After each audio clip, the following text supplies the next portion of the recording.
तुम्ही मुळात सायकलिंगकडे कसे वळलात? कारण डॉक्टर्स इतके बिझी असतात आणि या बिझी लाईफस्टाईल मध्ये पण तुम्हाला हा वेळ कसा मिळतो?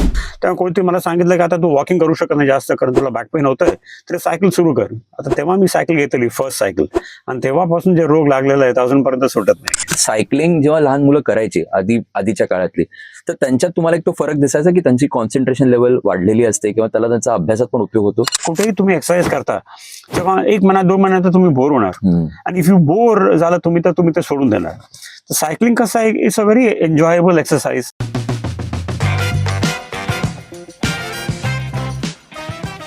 आम्ही सायकल प्रेमी. नमस्कार, मी निखिल बल्लाळ. आम्ही सायकल प्रेमी या चॅनलमध्ये आपलं पुन्हा एकदा मनापासून स्वागत. जसं आपण बघतो, या चॅनलमध्ये आपण वेगवेगळ्या लोकांबरोबर भेटत असतो, त्यांच्यावर चर्चा करत असतो आणि त्यांचे जे सायकलिंगचे अनुभव आहेत ते आपण एक्सप्लोअर करत असतो. तर असंच एक मोठी दिग्गज व्यक्ती आज आपल्या स्टुडिओला आलेली आहे, डॉक्टर विश्वनाथन अय्यर.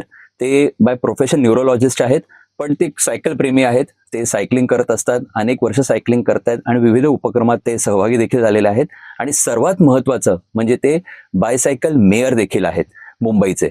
तर त्यामुळे ही एक चांगली मोठी पोस्ट देखील त्यांची आहे आणि त्यांच्यावर आज बातचीत करण्यात आपल्याला खूप मजा येणार आहे. कारण न्यूरोलॉजी आणि सायकलिंग हे विषय कसे एकमेकांशी कनेक्टेड आहेत ते देखील आपण ह्या युट्यूबच्या ह्या आपल्या व्हिडिओच्या माध्यमातून आपण समजून घेणार आहोत. तर सर, सर्वप्रथम आपल्या चॅनलमध्ये मनापासून स्वागत. नमस्कार सायकल प्रेमीच्या प्रेक्षकांना नमस्कार. मी डॉक्टर विश्वनाथन अय्यर. मी ऍक्च्युली न्यूरो सर्जन आहे. म्हणजे खूप लोकांना ते कन्फ्युजन होतं की न्यूरोलॉजिस्ट आणि न्यूरो सर्जन मध्ये काय फरक आहे. सो दोन्ही गोष्टी स्पेशलिस्ट मेंदू आणि स्पाइनलाच बघतात, पण न्यूरोलॉजिस्ट मेनली मेडिकल ट्रीटमेंट करतात आणि मी असं न्यूरो सर्जन ब्रेन आणि स्पाइनचा सर्जरी करतो. सो म्हणजे दोन्ही फील्डमध्ये ओव्हरलॅप आहे, तरी थोडं डिफरन्स आहे. राईट. सर, मला अगदी सुरुवातीपासून थोडंसं जाणून घ्यायचं की तुम्ही मुळात सायकलिंगकडे कसे वळलात? कारण डॉक्टर्स इतके बिझी असतात आणि या बिझी लाईफस्टाईल मध्ये पण तुम्हाला हा वेळ कसा मिळतो? खरं म्हणायचं तर बिझी लाईफमुळेच हे प्रॉब्लेम सुरू झालेला. So I was abroad for many years, म्हणजे खूप वर्ष मी बाहेर होतो आणि तिकडे कसं एकदम प्रॉपर टाइम असायचं सायकलसाठी किंवा एक्सरसाइजसाठी. तर तिकडे बाहेर असताना मी रोज सायकलिंग, स्विमिंग, ट्रेकिंग असं काहीतरी करत राहायचो. 2009ला मी इंडियामध्ये आलो आणि फक्त 2-3 वर्ष फक्त कामच केलं. आणि 2011 मध्ये मला खूप जोरात बॅक पेन आणि लेग पेन वगैरे सुरू झालं, म्हणजे because of basically unfit life. तेव्हा कोणती मला सांगितलं की आता तू वॉकिंग करू शकत नाही जास्त, कारण तुला बॅक पेन होतंय, तर सायकल सुरू कर. आता तेव्हा मी सायकल घेतली, फर्स्ट सायकल, आणि तेव्हापासून जे रोग लागलेले आहेत अजूनपर्यंत सुटत नाही. ओके. सो आता किती वर्ष आले तुम्ही सायकलिंग करता? ऑलमोस्ट 14 वर्ष. आता almost regularly every week 3 or 4 times तरी करतो मी सायकलिंग. अच्छा, बरं. सर, जसं आपण न्यूरो सर्जन आहात, तर सायकलिंगचं नेमकं महत्त्व कसं आहे आजच्या दैनंदिन जीवनात? म्हणजे आपलं ब्लड सर्क्युलेशनसाठी म्हणा किंवा मेमरी इम्प्रूव्ह करण्यासाठी म्हणा, ह्याचा सगळा कसा फायदा होतो आपल्याला? सायंटिफिकली बोलायला गेलो तरी सुद्धा सायकलिंगमुळे मेंदूमध्ये खूप सारं पॉझिटिव्ह फाइंडिंग्स किंवा इम्प्रूव्हमेंट होतात.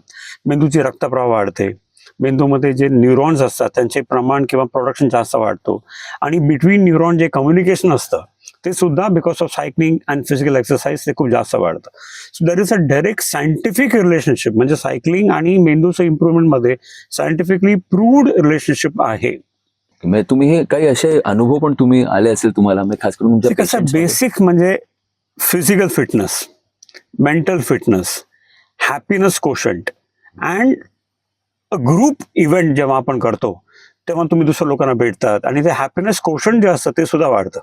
तर एव्हरीथिंग इन सायन्स आपण एकदम सायंटिफिकली नेहमी बोलत राहतो, पण even though I am a scientist, even though I am a doctor, कधी कधी मला पण असं वाटतं की सायन्सला थोडंसं बॅकमध्ये ठेवून आपल्याला एक फ्रेंडशिप, कंपॅनियनशिप, सकाळचं सायकलिंग, निसर्ग, ओपन स्काय, ओपन सन, ते सुद्धा महत्वाचं असतं. कारण ultimately these also improve your health. आणि मेंदूच्या हेल्थसाठी एक नॉर्मल जे रिदम असतं, डायोनल रिदम बोलतो आपण, तर बॉडीचे जे सिस्टम असतं, सकाळी उठतो आपण, दुपारी जेवतो, रात्री झोपतो, तर जेव्हा आपण बाहेर जातो आणि सनमध्ये फिरतो, आयदर वॉकिंग किंवा रनिंग किंवा सायकलिंग, मी सायकलिंग बद्दलच बोलणार, तर त्या डायोनल रिदम जेव्हा बॉडीमध्ये मेंटेन राहते तेव्हा ऑटोमॅटिकली आपलं बॉडीचं सिस्टम इम्प्रूव्ह होतो, आणि that is what is most important. आणि मला वाटतं की सायकलिंगमुळे ते ऑटोमॅटिक तुमचं सिस्टम सेट होऊन जातं, कारण सायकलिंग करायला तुम्हाला लवकर उठावंच लागतं. बरोबर. म्हणजे त्याचे अनेक हिडन फायदे आहेत, इनडायरेक्ट फायदे आहेत बिकॉज ऑफ सायकलिंग जे आपले होत असतात. सर, कॉन्सन्ट्रेशनच्या दृष्टीने म्हणजे खास करून आपण जर मुलांचं बोललो तर अगदी मुलं लहान वयापासून सायकल चालवतात. काही प्रमाणात ते ना आता कधी कधी ते प्रमाण कमी झालेलं वाटतंय, कारण स्क्रीन टाइम खूप वाढलेला आहे. पण सायकलिंग जेव्हा लहान मुलं करायची आधीच्या काळातली, तर त्यांच्यात तुम्हाला एक तो फरक दिसायचा की त्यांची कॉन्सन्ट्रेशन लेवल वाढलेली असते किंवा त्याला त्यांचा अभ्यासात पण उपयोग होतो? आणि कसं आहे आता दुर्दैवाने सायकलिंग टू स्कूल खूप कमी झालेलं आहे आता, कारण पॅरेंट्स सुद्धा स्वतः घाबरतात मुलांना स्कूल सायकलमध्ये पाठवण्यासाठी. सेफ्टी हा खूप मोठा विषय आहे.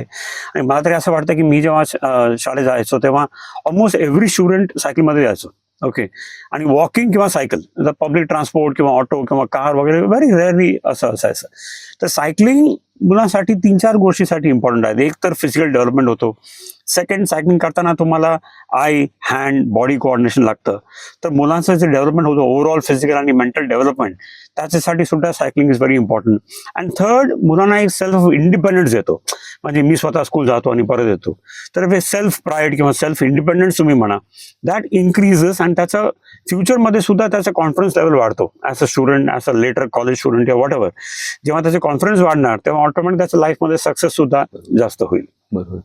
नाही, आणि काय की सर, अल्झायमर सारखे आता रोग पण फार वाढू लागले आहेत. म्हणजे Yes. आपण बघतोय की फार लोकांना आता ते अल्झायमर वगैरे होतं. तर it is very alarming. Correct. आणि तर सायकलिंग जर आपण कुठेतरी थोडं यंग वयात चालू केलं तर त्याचे हे सगळे रोग आपण अवॉइड करू शकू, प्रिव्हेंट करू शकू काही प्रमाणात तरी. आता काय काय स्टडीज, म्हणजे खूप मोठ्या स्टडीज केलेल्या आहेत जगात. आणि त्या स्टडीजमध्ये त्यांनी दाखवलं की जे लोक रेग्युलर एक्सरसाइज करतात, एस्पेशली सायकलिंग एक्सरसाइज, त्यांना 20% रिस्क कमी आहे दुसऱ्यापेक्षा फॉर डेव्हलपिंग अल्झायमर्स किंवा डिमेन्शिया. आणि 20% कमी रिस्क म्हणजे खूप मोठा, खूप बिग नंबर. ओके, तर मेनली कसं आहे, आता जेव्हा तुम्ही फिजिकल एक्सरसाइज करता किंवा सायकलिंग करता तेव्हा ऑटोमॅटिक तुमचा मेंदूचा रक्तप्रवाह वाढतो. मेंदूचा रक्तप्रवाह वाढल्यामुळे न्यूरॉन्स नवीन निर्माण होतात, कम्युनिकेशन डेव्हलप होतात. And that also cycling normally खूप लोक कमी एकटे करतात. They are always in some group. तर ग्रुपमध्ये असल्यामुळे inter relationship, inter contact personality, social happiness quotient, हे सगळं वाढतं. अँड अल्टिमेटली कॉन्सन्ट्रेशन जेव्हा वाढतो तेव्हा रिस्क ऑफ अल्झायमर्स किंवा रिस्क ऑफ अर्ली डिमेन्शिया ते खूप कमी होतं. आणि 20% रिडक्शन इन रिस्क फॅक्टर मला तरी वाटतं की खूप मोठा ॲडव्हान्टेज आहे. तर cycling half an hour every day आणि तुमचं risk of Alzheimer's will go down by 20%. I think everybody should think of very very big thing. सायकलिंगचे सर अजून काय फायदे आहेत तुमच्या दृष्टीने, आणि कुठल्या वयोगटातल्या लोकांनी करावं? म्हणजे अगदी सिनियर सिटीजननी पण सायकलिंग करावं, कारण कधी कधी काय होतं, नी पेन आणि हे ते लेग पेन ह्या पण गोष्टी असतात. करेक्ट. हे नी पेन बद्दल खूप जास्त डिस्कशन होतं आणि कधी कधी मला वाटतं की डिस्कशनमुळेच खूप लोक घाबरून काय करत नाही. ओके, तर रनिंग, वॉकिंग आणि जॉगिंगमध्ये you are on the ground, आणि मुंबईसारख्या सिटीमध्ये तुम्हाला कॉन्क्रीटवरच रनिंग किंवा जॉगिंग करायला लागतं. तेव्हा डेफिनेटली तुमच्या नीवर जास्त परिणाम येतो. So unless you are doing it properly, तुम्ही ट्रेन करून शिकून तुम्ही प्रॉपर रनिंग करत असाल तर काही प्रॉब्लेम नाही. पण सायकलिंगमध्ये कसं आहे, तुमच्या नीवर डायरेक्ट प्रेशर येत नाही. तर ज्या लोकांना नीचा प्रॉब्लेम आहे किंवा वय जास्त आहे तेव्हा त्या लोकांना मी उलट सायकलिंगचं जास्त मी त्यांना एनकरेज करणार रनिंग किंवा वॉकिंगपेक्षा, कारण सायकलिंगमध्ये डायरेक्ट नीला स्ट्रेस येत नाही. ओके, तर सायकलिंगचं काय असं वय किंवा लिमिटेशन ऑफ एज नाही आहे. आय थिंक लहानपणापासून सुरू करायला पाहिजे, कारण सायकलिंग असं काय एक खूप मोठा हे नाही आहे. Cycling should be like a normal thing. जेव्हा जसं आपण चालतो तसं सायकलिंग पाहिजे. आणि सायकलिंगसाठी आपण काहीतरी नवीन, काहीतरी मोठं परिक्रमा असं काय नाही. It is just a normal thing. आणि त्या नॉर्मल सारखंच आपल्याला ते म्हणून ते चालायला लागेल. अँड सिनियर सिटीजनसाठी लोकल ट्रॅव्हलिंग बाय गार्डन पर्यंत किंवा दुकानात किंवा मंदिरपर्यंत within the city 2-3 kilometre safety असेल तर त्या लोकांना खूप जास्त ॲडव्हान्टेज आहे. कारण आता दरवेळी तुम्ही बस पकडा किंवा ऑटो पकडा, एक तर पोल्युशन वाढतं, सेकंड खर्च वाढतो. तर cycling is a very cheap and non pollution method of transport. तर आय थिंक सिनियर सिटीजनसाठी सुद्धा cycling should be promoted. And I hope safety अजून जास्त होईल तर अजून जास्त लोक सायकलिंग करणार. मला अजून एक सर विचारायचं की आत्ताची म्हणजे खास करून आमची जी जनरेशन आहे तर इतकं एम्बिशियस आहे आणि चंचलपणा वाढलेला आहे, एन्झायटी वाढलेली आहे, त्यामुळे काय होतं लाईफस्टाईल डिझिजेस बरेच वाढलेले आहेत. तर कुठेतरी cycling can it be seen as a meditation tool also, म्हणजे की कुठेतरी आपण ध्यान करणं, सायकलिंग, डिटॅच होणं. कसं आहे, आता फिजिकल ऍक्टिव्हिटी बिलकुल नसल्यामुळे डायबिटीस, यंग एज हायपरटेन्शन किंवा बीपी, कोलेस्ट्रॉल वाढणं, वजन वाढणं, ओबेसिटी, आता हे सगळं प्रॉब्लेम खूप जास्त झालेलं. आता जेव्हा मी प्रॅक्टिस सुरू केलं ऑलमोस्ट 25 वर्ष अगोदर, तेव्हा हार्ट अटॅक किंवा ब्रेन स्ट्रोक रेअरली आम्ही तरुण वयात बघायचो. पण आता लास्ट एक 10-15 वर्षामध्ये बिलो 40-45 ॲटलीस्ट आठवड्यात मी एकदा तरी एक पेशंट बघतो with a brain stroke. That is huge. आणि त्याचं risk his this BP, diabetes, obesity, smoking, lack of exercise. Okay, तर हे सगळ्या गोष्टीसाठी एक सिम्पल रोज तुम्ही एक सिम्पल एक्सरसाइज पकडा. आणि सायकलिंगमध्ये कसं आहे, आय थिंक सिम्पली पुट मजा येते.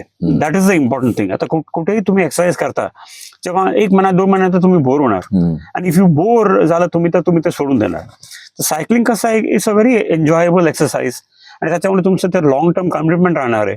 आणि बिकॉज ऑफ दॅट तुमचं रिस्क ऑफ स्ट्रोक किंवा डायबिटीज किंवा बीपी तुम्ही कमी करू शकता. And Wien you improve in your cycling तुमचा सेल्फ कॉन्फिडन्स पण वाढतो. I think that is a most important. आता ॲट 45 मी एवढं चालवतोय, ॲट 50 मी चालवतोय, मला अजून कॅपॅसिटी आहे. किंवा मी जेव्हा रोज सकाळी सायकलला जातो तेव्हा I am cycling with somebody जो माझ्या मुलाचा वयाचा आहे, आणि I am cycling with somebody जे माझ्या वडिलांच्या वयाचं आहे. So that is also a good feeling की बाबा तुम्हाला 3 जनरेशन तुम्ही एकत्र सायकल चालवतात. ते दुसऱ्या लोकांचे दृष्टिकोन, व्ह्यू पॉइंट पण तुम्हाला भेटतं. So it's a very good exercise for mental peace and happiness. आता तुम्ही सांगतायत अबाउट चंचलपणा किंवा ते कसं कमी करायचं. आय थिंक आपण जे पण करतो ना लाईफमध्ये, कॉर्टिसॉल वाढतं, आपलं स्ट्रेस हॉर्मोन वाढतं. इकडे पोचायचं आहे, तिकडे पोचायचं आहे, 5:05 बस आहे, 5:30 ट्रेन आहे, असं आपलं मुंबईमध्ये लाईफ झालेलं आहे. पण ते आपलं मेनली सिम्पॅथॅटिक सिस्टम जे बॉडीमध्ये आहे ते खूप ओव्हर ड्राईव्ह मध्ये असतं. तर योगा, सायकलिंग, एक्सरसाइज, मेडिटेशन, त्यामध्ये तुमचं पॅरासिम्पॅथॅटिक सिस्टम पण ऍक्टिव्हेट होतो. आणि दोन्ही सिस्टमचं जे बॅलन्स आहे ते बॅलन्समध्ये तुमचं ते मन थोडं काम राहून तुमचं पल्स पण कंट्रोलमध्ये राहतं. अँड रेग्युलर एक्सरसाइजमध्ये तुमचं पल्स कमी होतो. And lower pulse is suppose to be better health. Okay, बरोबर सर. अनेक गोष्टी तुम्ही सांगितल्यात ज्याबद्दल, आणि हे डेफिनेटली फार युजफुल टेक अवे होता आपल्या सगळ्या ऑडियन्ससाठी. जाता तर सर मला तुम्हाला विचारायचं की आम्ही सायकल प्रेमी फाउंडेशन ज्यातर्फे हा उपक्रम चालू आहे, तर ह्या इनिशिएटिव्ह बद्दल तुम्हाला काय वाटतं? कारण सगळे सायकल एन्थुझियास्ट एकत्र येतात, एन्जॉय करत असतात. म्हणजे मी आता लास्ट 2-3 वेळा त्यांचा प्रोग्राम अटेंड केलेली आहे, आम्ही सायकल प्रेमी. अँड खूप एन्थुझियास्टिक आणि खूप म्हणजे मनात ते काम करतात. Very interesting.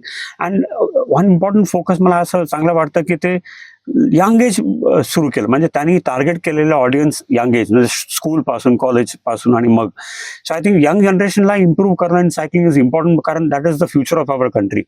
ते लोक आता पुढे येऊन नेता वगैरे बनणार, आपले लिडर्स बनणार आहेत.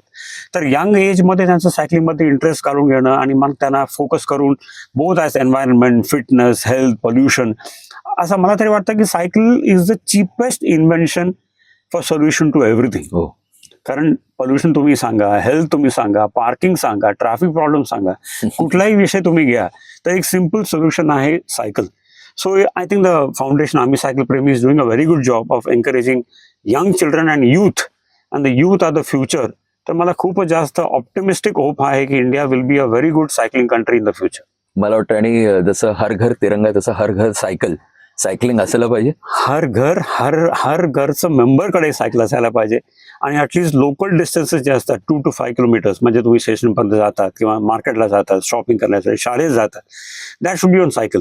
कारण मॅक्सिमम 2 to 5 किलोमीटर डिस्टन्स सुद्धा आपण ऑटो किंवा मोटराइज ट्रान्सपोर्ट अवॉइड केलं तर automatically proportion of vehicles on the road will come down.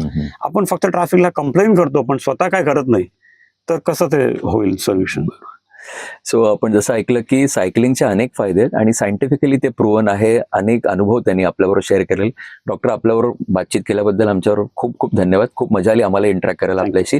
अशाच वेळ व्यक्तींबरोबर आपला परिचय ह्या चॅनलमधनं होत राहणार आहे. त्यामुळे हा चॅनल नक्की लाईक करा, शेअर करा, सबस्क्राईब करा. तुर्तास इथेच थांबतो. हिट राहा, फिट राहा आणि सायकल चालवत राहा. धन्यवाद.